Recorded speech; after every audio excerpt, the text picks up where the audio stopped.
세상에서 중요한 것이 무엇입니까? 생명이 가장 중요하게 여겨지죠. 생명만큼 중요한 것은 지혜입니다. 생명이 있을지라도 그 생명을 어떻게 자신이 활용하고 그것을 다루느냐, 그것에 따라서 생명도 그 삶도 복이 될 수가 있고 악이 될 수가 있기 때문에 생명만큼이나 어쩌면 생명 이상으로 중요한 것은 지혜입니다. 그렇지만 참된 지혜가 우습게 여겨지는 것이 현실입니다. 지혜를 가진 자가 가난하고 힘이 없으면 그 지혜가 가치 있게 다루어지지 않습니다. 이름 없고 힘 없는 자라도 그가 가진 지혜가 탁월하다면 그런 지혜로운 사람을 알아보고 그에게 도움을 구할 줄 아는 것이 지혜인데 그런 지혜를 가진 자가 적습니다. 또 그런 지혜를 가진 사람이 지혜를 가르쳐 주려고 해도 권력 있는 자들, 목소리 큰 자들이 어리석은 말을 하면 지혜자의 입을 가리는 일이 흔히 일어납니다. 목소리 큰 사람이, 힘 있는 사람이 더 인정받고 그 사람의 의견이 결국은 관철이 되죠. 그래서 9장 마지막에서 전도자는 가난한 자의 지혜가 멸시받고 죽은 파리들이 향 기름에서 썩은 냄새가 나게 한다고 말합니다. 악하고 무지한 그 우매한 자들이 오히려 세상에서 더 영향력을 발휘하는 것이 비참한 현실이라는 것입니다. 전도자는 일평생 지혜를 찾았지만 안타깝게도 지혜를 무력하게 만드는 어리석은 자들, 부조리함과 예측 불가한 일들이 세상에 가득하다는 것을 우리에게 여러 가지 방법으로 말해줬습니다. 그러면 우리는 지혜를 쓸모없게 여기고 지혜가 그렇게 인정받지 못하고 지혜를 발휘하면서 수고해도 그것이 오랫동안 기억되지도 않고 오랫동안 남지도 않는다면 그렇다면 우리는 아무렇게나 살아야 됩니까? 지혜를 무시하고 지혜를 찾거나 추구하지 않고 아무렇게나 살아야 됩니까? 물론 세상 사람들, 어리석은 자들은 세상의 부조리함 때문에 지혜를 버립니다. 인간답게 살 수 있는 하나님의 피조물답게 살기 위한 그러한 선한 지혜들을 버립니다. 그것이 잘 인정받지 못하기 때문에 실제 이익을 가져다 주지 못하는 경우가 많기 때문에 그 지혜를 버립니다. 성경에서 오른편은 선하고 옳은 것으로 여겨지고 왼편은 악한 것으로 여겨지는데 전도자는 지혜를 버린 자들의 마음이 왼편에 있다고 말합니다. 그런 자들은 아무렇게나 자기 기분에 좋은 대로 이익이 되는 대로 살아갑니다. 지혜를 추구하지 않습니다. 선을 추구하는 지혜는 쓸모없고 단지 자신의 악함과 간사함이 지혜라고 생각합니다. 살아남기 위해서, 이익을 얻기 위해서 머리를 쓰고 악을 교묘하게 행하는 것이 지혜라고, 똑똑한 것이라고 생각합니다. 14절에서 또 말하는 대로 그런 일을 행하는 자들은 자신의 악함으로 인해서 양심이 불편한 것을 잠재우기 위해 말이 많습니다. 악한 자들은 말이 많습니다. 자기를 정당화하려고 자기 마음속에도 말을 많이 하고 또 자기 죄를 상대적으로 감추기 위해서 다른 사람을 비방하는 말도 많습니다. 그런 자들은 핑계대고 정당화하기 위한 설명이 많습니다. 세상에 그렇게 간사함과 어리석음이 만연하지만 우리는 악을 멀리하고 선을 추구하는 지혜를 버려서는 안 됩니다. 지혜를 포기해서는 안 됩니다. 그래서 전도자는 우리가 읽은 본문에서 지혜를 버리지 않도록 말하고 있습니다. 지혜를 버려서는 안 된다. 이렇게 지혜가 허무하게 무시되는 세상이지만 그렇다고 해서 지혜를 버려야 되겠느냐? 아니다. 지혜는 여전히 쓸모 있다. 라는 것을 본문에서 말하는 것입니다. 돌담을 대책 없이 허물면 거기에 숨어서 살던 뱀들에게 물리게 됩니다. 옛날 집들 보면 집을 둘러싸고 있는 돌담에 뱀들이 다 살고 있거든요. 또 나무를 함부로 벌목을 하면 재해를 당할 위험이 높아집니다. 또 뱀을 부려서 마술을 하는 그 주술사가 뱀을 다룰 줄 모르면 물리게 되고 그 주술은 소용이 없게 됩니다. 또 게으르고 놀기만 좋아하는 왕 밑에 있는 나라는 집에 빗물이 새듯 점차 망할 것입니다. 전도자는 분명 인생에 지혜가 필요하다고 말합니다. 어리석은 바보가 과학적 지식이나 지혜가 없어서 슈퍼맨이나 스파이더맨 따라하다가 사고가 나는 것처럼 도덕적 지혜를 우습게 여기는 자들은 당장 생존에서 유리한 것 같지만 남들보다 앞서 나가는 것 같지만 결국 신뢰를 잃게 되고 어느 순간 자신이 자기와 유사한 간사한 자들, 사악한 자들에 둘러싸여 있음을 보게 될 것입니다. 마찬가지로 하나님을 아는 지식, 하나님께 순종하는 지혜가 없는 자들은 짧은 인생을 바르게 누리지 못하고 죽음 이후를 준비하지도 못할 것입니다. 지혜를 버리면 그렇게 됩니다. 성경에서 말하는 지혜가 무엇입니까? 성경에서 말하는 지혜는 하나님을 경외하고 하나님의 주인 되심을 받아들이고 우리가 주인이 아니라 하나님이 주인이심을 인정하고 받아들이고 하나님을 의존하는 겸손을 갖추고 세상 악에 대한 결정적인 심판을 하나님께 맡기는 것입니다. 전도서에서 그 얘기가 계속 나왔죠.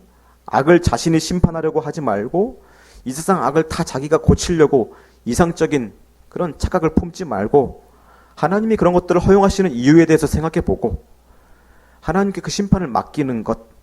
그래서 우리에게 맡겨진 일, 우리의 범위, 우리의 할당에 대해서만 성실하게 사는 것. 그런 것들이 지혜입니다.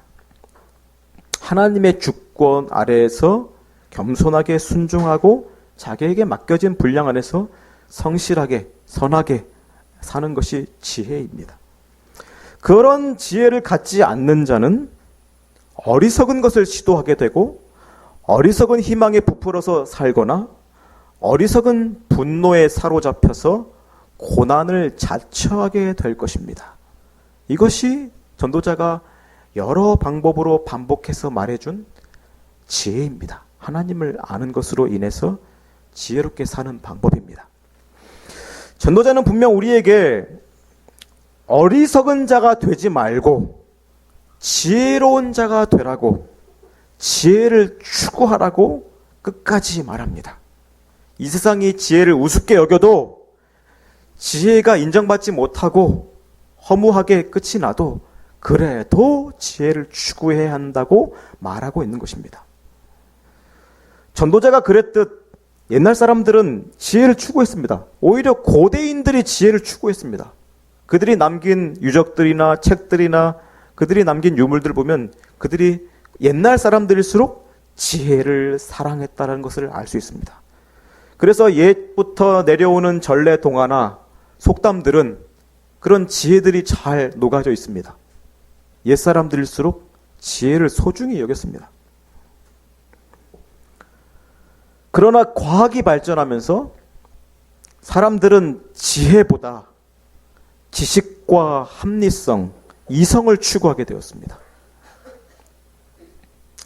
이전에는 세상의 일들을 수동적으로 받아들이면서 지혜롭게 대처하고 판단하는 것이 사람의 할 일이었다면 이제는 모든 것들이 과학적으로 조작하고 통제하고 예측할 수 있기 때문에 그런 기술과 함께 더불어 생겨난 풍족함을 가지고 이 현대의 사람들은 쾌락에 더 깊이 빠지게 되었습니다. 지혜를 추구하지 않습니다. 깊은 사고를 하지 않습니다. 쾌락을 추구하죠. 어린 아이 때부터 쾌락을 추구하죠. 더 이상 책 잘 안 보죠. 책도 화면을 통해서, 스크린을 통해서 보죠. 재미있게 해줘야 그나마 지혜의 귀를 기울이려고 하죠. 어른들도 마찬가지죠. 다들 즐거운 영상들을 찾느라고 다 미쳐 있습니다. 대중교통을 타고 가다 보면 아무것도 안 하고 있거나 가만히 있는 사람은 100명 중에 한두 명도 안 됩니다. 다 스마트폰을 보고 있습니다. 지혜를 구하지 않습니다. 순간순간 살기 위한 방법들을 찾죠. 그것마저도 유튜브에서 찾죠. 어떻게 이 문제를 해결해야 되나. 지혜를 추구하지 않습니다. 고대인들이 추구했던 지혜는 더 이상 현대인들의 관심 대상이 아닙니다. 현대인들이 지식과 지혜를 사용하기는 하지만 그마저도 돈을 잘 벌고 성공하기 위해서 습득하는 그런 것들, 그런 수준일 뿐입니다. 자신과 세상과 현상에 대한 깊은 통찰보다 돈과 힘과 그런 눈치 보는 것, 그런 것들이 지혜가 되었습니다. 주변을 둘러보십시오. 누가 지혜를 추구합니까? 여러분 주변에 지혜를 추구하는 사람들이 있습니까? 어린아이에게 누가 지혜를 가르쳐주고 있습니까? 지혜를 가르치지 않습니다. 더 이상. 오히려 영악함과 임기응변 능력과 말재간과 자기포장 기술과 생존을 위한 타협과 관용만이 난무하지 지혜로움은 찾아보기 힘듭니다. 어쩌면 더 이상 지혜가 필요 없는 세상이 되었기 때문일 수도 있습니다. 지혜가 필요 없습니다. 그렇죠? 과학기술만 있고 정보만 있으면 살아갈 수 있죠. 그리고 그것을 손에 쥘 수 있는 힘과 돈과 권력만 있으면 거의 모든 것이 가능하기 때문에 지혜가 그다지 필요 없는 것처럼 여겨집니다. 그렇죠? 우리가 고민하고 지혜를 찾을 필요 없죠. 정보만 많이 있으면 어느 정도 문제를 다 해결할 수 있고 돈이 있으면 해결할 수 있고 그마저도 안 되면 권력이 있으면 모든 것들을 막아낼 수 있죠. 그러나 전도자가 말한 것이 정말 지혜라면 그런 지혜가 어느 시대에나 필요하고 우리 시대에도 필요하다면 그가 말한 그것은, 그 지혜는 지금도 유효할 것입니다. 오히려 지혜를 찾기 어렵기 때문에 어떻게 보면 지혜가 더 필요한, 중요한, 참된 성공을 가져다 줄 수 있는 요소가 될 수도 있습니다. 전도자가 말한 대로 모든 인생이 죽음을 당한다는 것, 인생의 호흡처럼 짧다는 것, 또 지혜가 무용지물이 될 만큼 어리석은 자들이 판을 치고 있다는 것, 또 지혜를 써봤자 부조리한 일들이 그 지혜를 망쳐놓는 일이 일어나기도 한다는 것, 세상이 그럴 수밖에 없는 죄에 사로잡혀 있다는 것, 그리고 하나님께서 결국에 다 심판하신다라는 것을 알고 믿는 자는 세상이 지금 어떤 상태인지를 통찰할 수 있고 결국 맞이하게 될 일이 무엇인지를 알 수 있고 그러면 지금 중요한 것이 무엇인가를 깨달을 수 있습니다. 그것이 지혜입니다. 전도자가 말하는 지혜입니다. 가장 기초적인 지혜입니다. 전도자가 헛되다라고 말한 호흡처럼 짧은 인생은 불신자들에게는 정말 헛됩니다. 불신자들에게 인생은 정말 헛됩니다. 인생 동안 하는 짓들도 헛되고 결국 헛된 마지막을 맞이하게 될 것입니다. 그러나 신자에게는 헛되지 않습니다.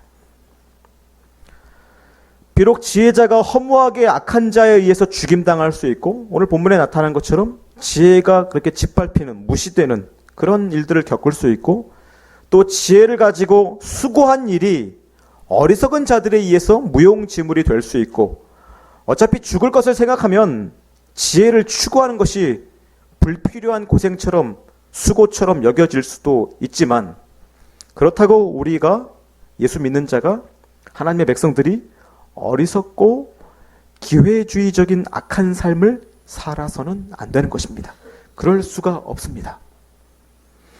우리의 지혜가 짧은 인생 속에서 오래가는 것, 영원한 것을 보장해 주지는 못하고 그렇죠? 우리가 아무리 지혜롭고 또 하나님이 지혜를 부어주셔도 이 인생 속에서 우리가 밟고 사는 이 땅 속의 땅 위에서 영원한 것, 오래가는 것 그것을 우리의 지혜로 마련할 수 없습니다. 또 그저 잠깐 그런 지혜들이 잠깐만 도움이 될지라도 지혜마저도 허무하게 될지라도 그러나 계속해서 지혜롭게 살아야 됩니다. 지혜가 짧고 순식간에 사라지고 밟히고 잊히고 아무도 기억 안 해주고 어리석은 자들에서 오히려 밟히고 이용될지라도 우리의 지혜가 지혜로운 삶이 그렇게 수고하는 것이 그렇게 허무할지라도 그래도 지혜롭게 살아가야만 합니다. 그게 전도자가 하는 이야기입니다. 왜냐하면 하나님께서 그것을 의도하셨기 때문입니다.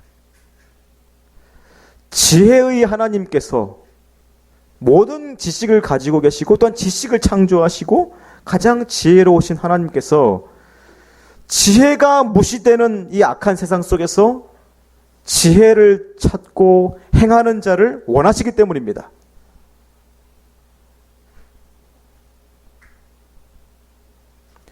하나님께서 우리 인생이 영원하지 않고 짧도록 하신 것, 우리가 아무리 지혜를 추구해도 죽음을 극복할 수 없고 또 지혜를 추구하는 노력이 시간 속에서 허무하게 하신 것은 하나님의 지혜입니다. 죄인에게 베풀어 주신 하나님의 지혜입니다. 그 하나님의 지혜에 순종하지 않고 죽으면 끝인데 뭐하러 인생을 힘들게 살아. 되는 대로 살고 즐기면 되지 라고 생각하기 쉽습니다. 이렇게 지혜를 인간다울 수 있는 가장 인간다운 수준을 드러내고 인간의 숭고함을 드러낼 수 있는 이 지혜마저도 짧게 한계를 설정해 놓으신 하나님에 대해서 인정하지 않는다면 우리는 이 지혜에 대해서 전도자가 우려하는 대로 걱정하는 대로 이 지혜에 대해서 냉소하게 될 것입니다. 선하게 살지 않을 것입니다. 그러나 그런 삶, 이 세상 사람들이 그렇게 지혜를 무시하는 삶은 반하나님적인 지혜입니다. 이 세상 지혜 그러니까 이 어떤 이상적인 지혜, 선한 지혜, 이런 지혜들을 추구할 필요 없다. 도덕적이고 윤리적인 삶을 살 필요 없다. 다 쓸모없다. 그것은 반하나님적인 지혜입니다. 하나님을 신뢰하지 않는 것이고 이런 한계 속에서 순종하게 하신 하나님에 대해서 불만을 품는 것입니다. 그런데 인간들은 그게 지혜라고 생각합니다. 고대인들이 추구했던 또한 성경에서 말하는 그 지혜를 무시하는 것이 지혜라고 이 세상 사람들은 생각합니다. 그러나 그 지혜는 반하나님적인 지혜이며 사탄적인 지혜입니다. 인생을 허무함 아래 가두신 하나님께 끝까지 반항하는 태도입니다. 흩어지게 하신 것이 이 세상 타락한 인간들을 흩어지게 하신 것이 하나님의 지혜인데 우리끼리 모여서 흩어지지 말자 한 것이 인간의 지혜의 한 표출인 것처럼 인간의 지혜는 그렇게 하나님을 대적합니다.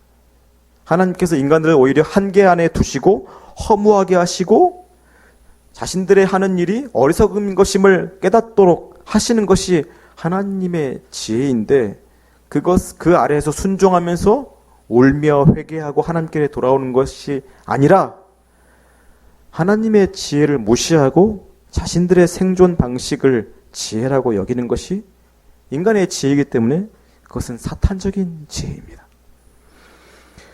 우리의 지혜와 노력이 영원한 것을 가져올 수도 없고 또 죽으면 남는 것이 없는 인생이지만 거룩하게 살고 성실하게 살고 선하게 사는 것이 하나님의 요구입니다. 안 되지만 그렇게 순종하는 것이 우리에게 필요한 지혜입니다. 내가 아무리 착하게 살아도 그것으로 이 세상 사람들이 착해지지 않고 나를 좋게 여겨주지 않을지라도 끝까지 착하게 사는 것이 지혜입니다. 아담이 타락한 후에 인간의 모든 노력과 수고는 허무하게 되었습니다. 우리의 어떤 노력도 구원을 가져오거나 하나님 나라를 이루지 못합니다. 이거 잘 알고 있죠? 우리가 아무리 착하게 살아도 그것으로 구원받는 건 아닙니다. 우리가 아무리 이 세상을 바꾸어 놓고 도덕적인 사회 만들고 정치를 개혁하고 가난한 자들을 없앨지라도 그것으로 하나님 나라가 오지 않습니다.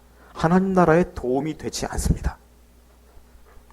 그렇게 구원이 우리의 인간의 공로에 근거하지 않고 오직 하나님의 은혜로 가능하다라는 것, 하나님의 능력으로만 가능하다고 우리는 믿습니다.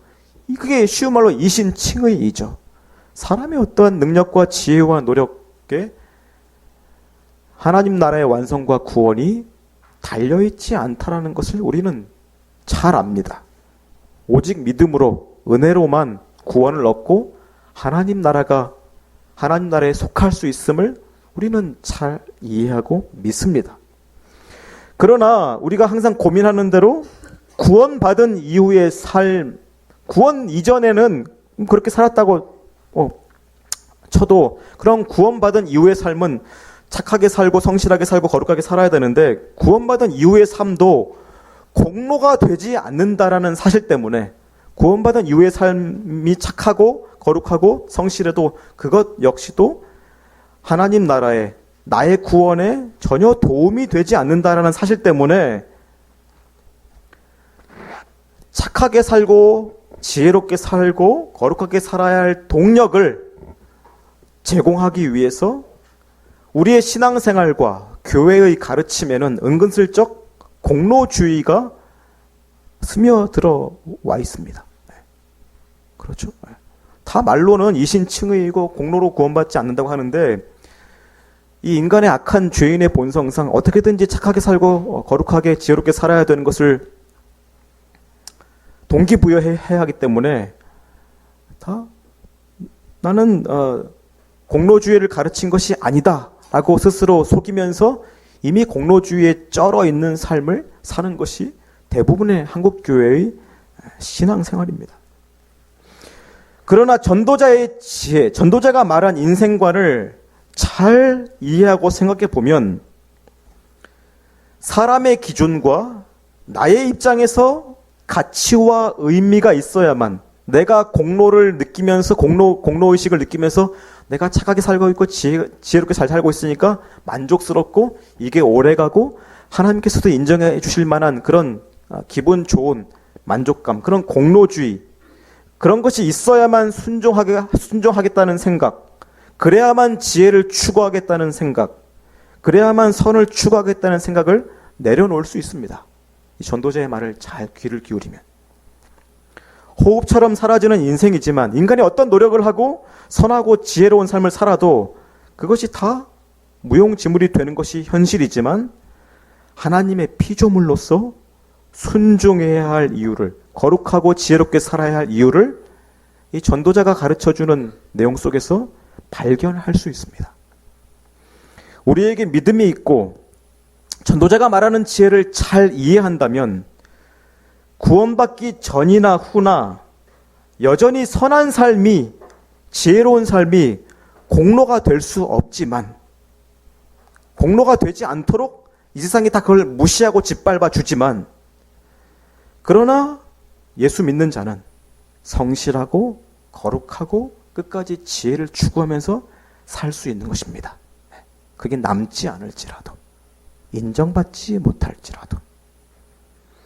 구원받은 자의 삶 역시 죽음 아래에서 허무할 수밖에 없습니다. 우리 구원받아도 인생은 허무합니다. 열심히 살아도, 교회를 열심히 하고 하나님의 일을 열심히 해도 나중에 뒤돌아보면 뿌듯하다. 이거 가지고 하나님이 잘 점수 쳐주시겠지. 나의 공로가 되겠지. 이러면 실패한 것이죠. 오히려 신앙생활 잘했을수록 내가 아무리 성공적으로 살고 지혜롭게 성실하게 거룩하게 살아도 뒤돌아볼 때 그것이 다 헛되다라고 여겨져야만 그게 신앙생활 잘한 것이죠. 그렇기 때문에 예수 믿어도 인생은 허무할 수밖에 없습니다. 짧습니다. 이 세상 사람들이 알아주지 않습니다. 그런 호흡과 같은 짧은 인생에 영원히 인정받을 만한 의미나 칭찬받을 만한 공로가 전혀 없지만, 그러나 오직 하나님의 영광을 위해서 봉사하는 피조물로서 창조된, 만들어진 존재로서 하나님께서 기대하시는 바가 있고 의도하신, 하나님이 품으신 뜻이 있기 때문에 우리의 역할, 자기 역할에 의미가 있음을 받아들이는 것이 성도의 지혜입니다. 구원받은 자의 삶의 이유입니다. 전혀 남길 수 없습니다. 인생에. 남들이 우리를 기억해 줄 좋은 것 쌓아둘 수 없습니다. 그러나 그 허무한 것에 순종하는 것이 구원받은 죄인으로서 끝까지 감당해야 할 의무입니다. 인간은 자신이 하나님이 되고자 뭔가 영원히 남는 것, 하나님처럼 끝까지 인정받을 만한 것, 하나님처럼 높아지는 것, 그런 공로를 쌓고 싶고 획득하고 싶습니다. 그런 인정과 칭찬을 받고 싶습니다. 그러나 그게 아니라는 것입니다. 아무런 인정도 남지 않을지라도 그런 삶에 순종할 수 있겠느냐가 피조물인 우리 인간에게 주어진 의무입니다. 아무런 가치와 의미가 남지 않는 인생인데 그런 인생을 성실하게 살 수 있겠느냐가 아담에게 주어진 의무였고 우리에게 주어진 인생의 사명입니다. 구원받았지만 우리의 선한 삶이 구원의 보탬이 되지 않습니다. 그럼에도 선하게, 지혜롭게, 성실하게 살아야 합니다. 하나님의 영광을 위해서, 창조주의 지혜를 더 드러내기 위해서, 하나님의 은혜를 더 드러내기 위해서 그런 삶에 순종해야 하는 것입니다. 그것이 진정한 지혜입니다. 그런 지혜가 우리 모두에게 있기를 바랍니다. 기도하겠습니다.